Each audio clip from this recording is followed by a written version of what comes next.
आज तुलसी माता की एक वृद्ध ब्राह्मण की कथा सुनेंगे। एक वृद्ध ब्राह्मण था, वह रोजाना तुलसी माता की पूजा करता और उनसे कहता, तुलसी माता मेरे घर में आनंद करना। तुलसी माता ने सोचा कि यह ब्राह्मण जो है बहुत ही सीधा साधा और सरल है और प्रतिदिन मेरी पूजा करता है, तो मुझे इसके लिए कुछ न कुछ करना चाहिए। अब तुलसी महारानी जो है एक कन्या का रूप लेकर के बैठ गई और ब्राह्मण से बोली कि ब्राह्मण, मैं तेरे घर आना चाहती हूँ। ब्राह्मण सोचने लगा, मेरे पहले से ही 6 लड़कियां हैं और 7वीं ये घर चली जाएगी तो मैं कैसे करूँगा, कैसे मैं जीवन यापन करूँगा, कैसे इन 6 लड़कियों के साथ में 7वीं लड़की का विवाह करूँगा।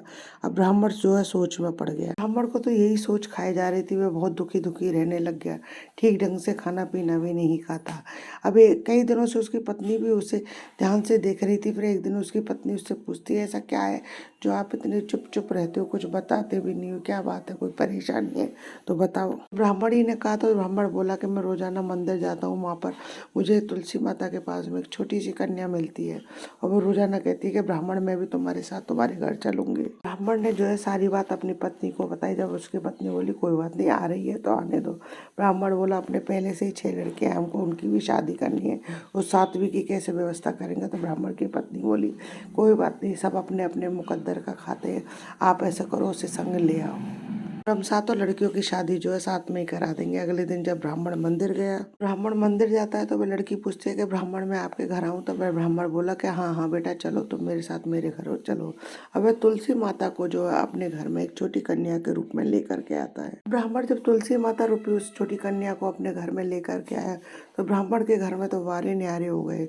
उसके घर में सर्व सुख हो गए, लक्ष्मी का भंडार भर गए, आनंद ही आनंद हो गया उसके घर में। ऐसे करके बहुत दिन बीतने लगे। अब ब्राह्मण धीरे धीरे करके अपनी कन्याओं के लिए सुयोग्य वर की तलाश के लिए जाने लगा। तब वह लड़की बोली, इसके लिए तो तुम मंदिर में जाकर शालिग्राम जी से बोल देना कि वे बारात लेकर के आए और अपनी 6 पुत्रियों के लिए जो अपने अनुसार सुयोग्य वर देख लेना आप। तुलसी माता की कृपा से ब्राह्मण की 6 पुत्रियों के लिए खूब सारा धन धान्य जेवर वस्त्राभूषण सारी चीजें हो गई। तुलसी माता की कृपा से ब्राह्मण की 6 पुत्रियों के बहुत अच्छे से शादी हो गई और खूब अच्छे कुलीन घरों में उसकी बेटियां गई।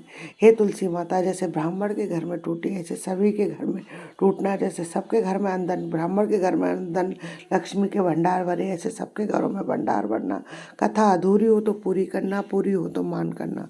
दोस्तों, यदि आपको मेरा ये वीडियो पसंद आए तो प्लीज़ मेरे वीडियो को ज़्यादा से ज़्यादा लाइक और शेयर कीजिए। यदि आपने अभी तक मेरे चैनल को सब्सक्राइब नहीं किया है तो उसे सब्सक्राइब करना ना भूलें। पास ही में बेल आइकन को दबाएं, जिससे मेरे आने वाले हर नई वीडियो का नोटिफिकेशन आपको मिल जाए। हिंदू धर्म, रीति रिवाज, कथा कहानी जानने के लिए, मेरे चैनल पर बने रहने के लिए बहुत बहुत धन्यवाद। जय श्री कृष्णा दोस्तों, राधे राधे।